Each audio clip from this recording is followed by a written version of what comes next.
नमस्कार. आज आपण पाहणार आहोत खेळाचे नियोजन आणि पालक सहभाग. मुलांना खेळ खेळायला देताना अंगणवाडी ताईला नियोजन करणं महत्त्वाचं ठरतं.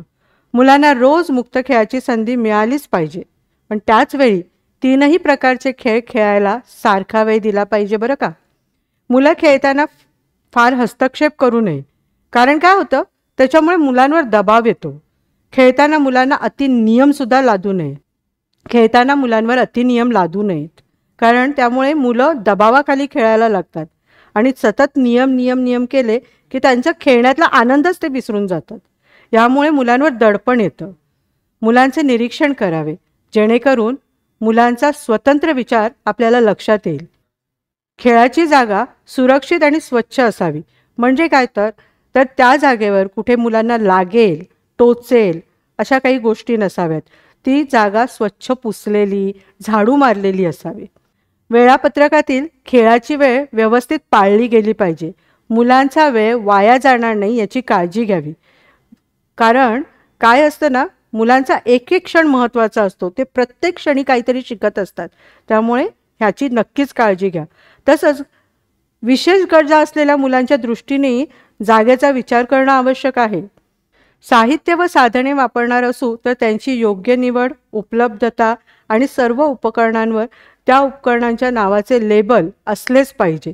तसेच साहित्य व साधने तुटली असतील तर त्यांना बदलणे, त्यांची दुरुस्ती करून ठेवणे हे महत्त्वाचेच ठरते.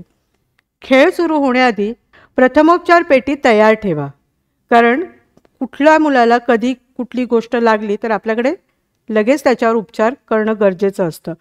त्यांच्यासाठी अँटीसेप्टिक क्रीम आपल्या पेटीत असणं गरजेचं आहे. कोणत्या अध्ययन निष्पत्ती साध्य करणार आहोत हे लक्षात घेऊन त्या अध्ययन निष्पत्ती पूर्ण करण्यासाठी जी कार्यवाहीची टप्पे असतात त्यांचे नियोजनही अत्यंत गरजेचे आहे. आणि जर त्यातून मूल्यमापन करणार असू तर त्यासाठी लागणारी साधने याबाबत योजना व पूर्वतयारी करणं फार महत्त्वाचं ठरतं. कोणताही खेळ खेळायला देण्यापूर्वी मुलांची शारीरिक व मानसिक पूर्वतयारी करून घेणे आवश्यक आहे. स्वरचित खेळ खेळताना ताईने खेळाचे नियम नक्की सांगावेत. जमलंच तर त्याच्यासाठी खेळाच्या नियमांचा एक तक्ता तयार करावा. खेळायला घेतलेल्या साधनांची ओळख करून द्यावी. खेळाच्या शेवटी ताईने मुलांबरोबर साहित्य आवरून ठेवावेत. तो पसारा तसाच राहता कामा नये आणि मुलांनी सुद्धा ताईबरोबर ते काम करणं अपेक्षित आहे, म्हणून ताईने मुलांना प्रोत्साहन पण दिले पाहिजे. मुलांच्या सर्वांगीण विकासासाठी शिक्षक आणि पालक यांनी एकत्र येऊन काम करणं अत्यंत गरजेचं आहे. शाळेत आणि घरात दोन्ही ठिकाणी जर सारखेपणा असेल तर मुलाला शाळा देखील घरासारखीच वाटेल. त्यामुळे पालकांचाही सहभाग घेणं तितकंच महत्त्वाचं ठरतं.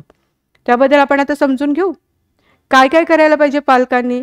तर मुलांचे सवंगडी म्हणून पालकांनी मुलांना वेळ दिला पाहिजे, त्यांच्याबरोबर खेळलं पाहिजे.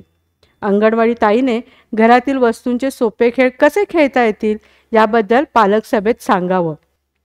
त्याचबरोबर वापरून झालेल्या वस्तू जसे की साबणाचे खोके, सरबताच्या बाटल्या, बाटल्यांची झाकणं इत्यादी पासून कोणती आणि कशी खेळणी तयार करतात यावर अंगणवाडीत कार्यशाळा आयोजित करावी. पालक आणि समाजातील खेळणी बनवणाऱ्या व्यक्तींना शाळेत बोलावले पाहिजे. त्यांच्याकडून खेळणी बनवायला शिकले पाहिजे. अंगणवाडी ताईने पालक व मुलांना एकत्रितरित्या खेळायला व खेळणी तयार करण्यासाठी प्रोत्साहित केले पाहिजे. जसे की मुखवटे, तोडमोड जोड करण्यासाठी खेळणी, मातीची खेळणी, कागदाची खेळणी. तर अशा प्रकारे आपण पालक व कुटुंबाचा सहभाग घेऊन मुलांसाठी एक समृद्ध वातावरण तयार करूया. धन्यवाद.